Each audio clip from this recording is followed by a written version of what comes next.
Every decision, even the ones I look back on today and wish I hadn't made, I was conscious.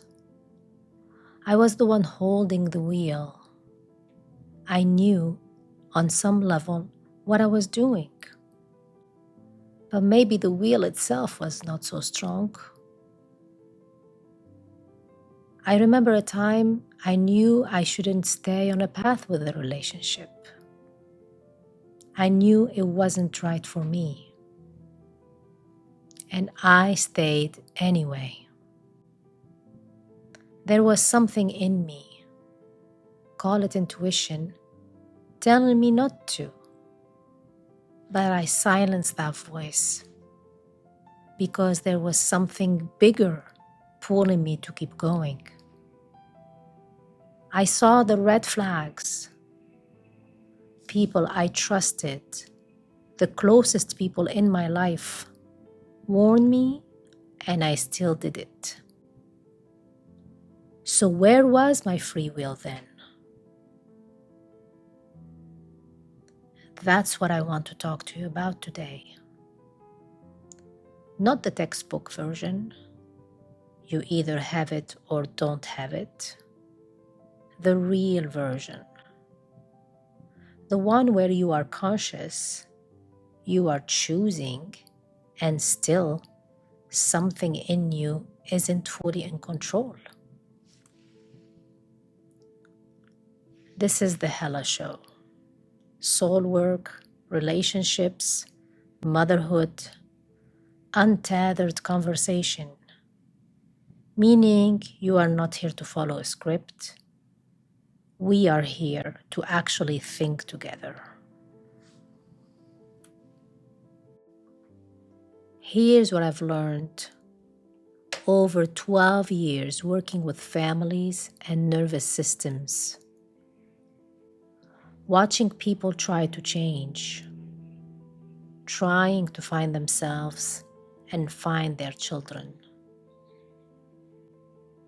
And over the last several years of my own life, trying to find myself, trying to find Hela, my true self, the real reason I am here, and what my soul is actually meant to do in this life. Those years were pivotal, and that's why I'm here today, making this show, so I can hand this to you. So maybe you save some of the time I didn't save. Maybe you find yourself earlier than I did. Here's what I know. As a nervous system specialist, but also as somebody who walked this path herself. I am not just talking to you as a clinical person. I'm talking to you as somebody who went into the dark, who went into the void, who lost everything and had to restart her life from scratch. There was a big collapse in my life, a real one, before there was even a rebirth. And I'm speaking to you from that place more than any degree I hold.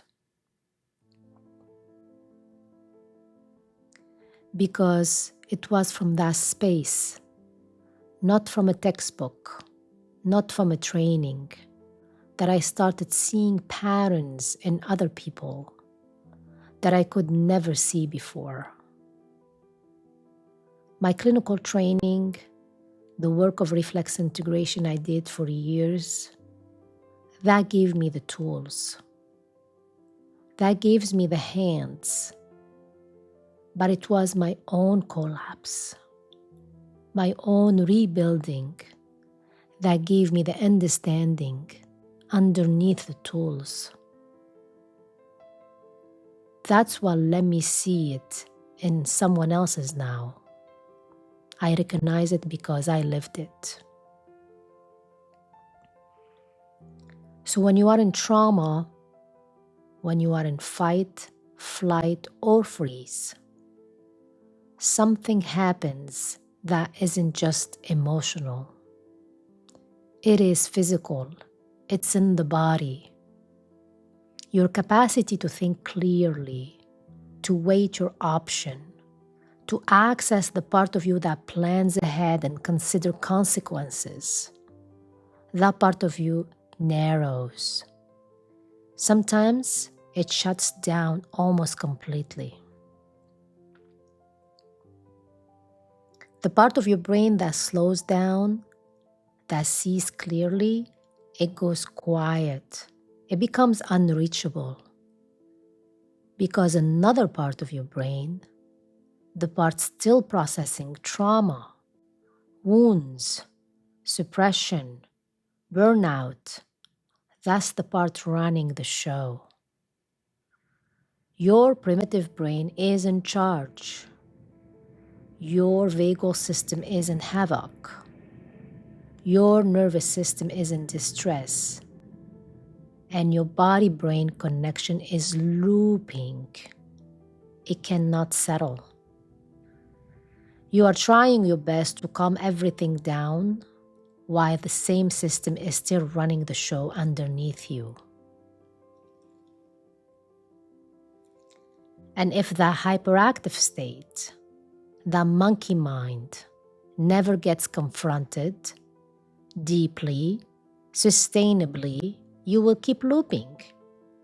And the thinking mind never gets the chance to graduate. But it's not just the mind that stays buried under all of that. So underneath the looping, underneath the fight, flight, freeze, there is something else that goes quiet too. Your soul, your inner self. Call it intuition. Call it spirit. Call it whatever word feels true to you. It doesn't matter what name you give it. What matters is that it's still there. It never actually left you. It gets buried underneath everything else. The same way the thinking mind gets buried, the same way clarity gets buried. So we're not just talking about the mind here. We're talking about two things that get covered up together. The mind that reasons and the soul that already knows. Both of them are in there, waiting. Both of them are the part of you that is dysregulated in a system that you cannot reach. And that's the real reason the wheel goes weak. It's not just that you are thinking in a cloudy space. It's that the part of you that always knew the truth, the part that was trying to tell you, even back on that path I told you about, gets buried right along with it.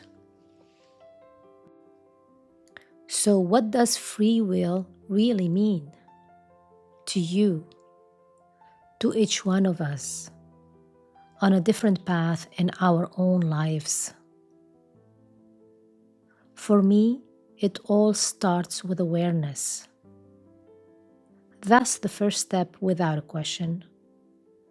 Where is my nervous system right now, in this moment, in this season of my life? Am I holding the wheel, steering in the right direction, or am I looking at a lot of fog in front of me? These are definitely deep questions. They don't get answered in one episode or in one sitting.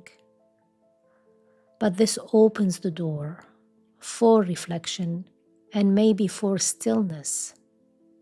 Stillness to notice and to become self-aware. And this is something we'll keep exploring together as we move through this show. So I'd love to hear your take on this. The comments are a great place for us to connect. And until then, I leave you with my love and light. This is the Hela Show, and I'll see you next time.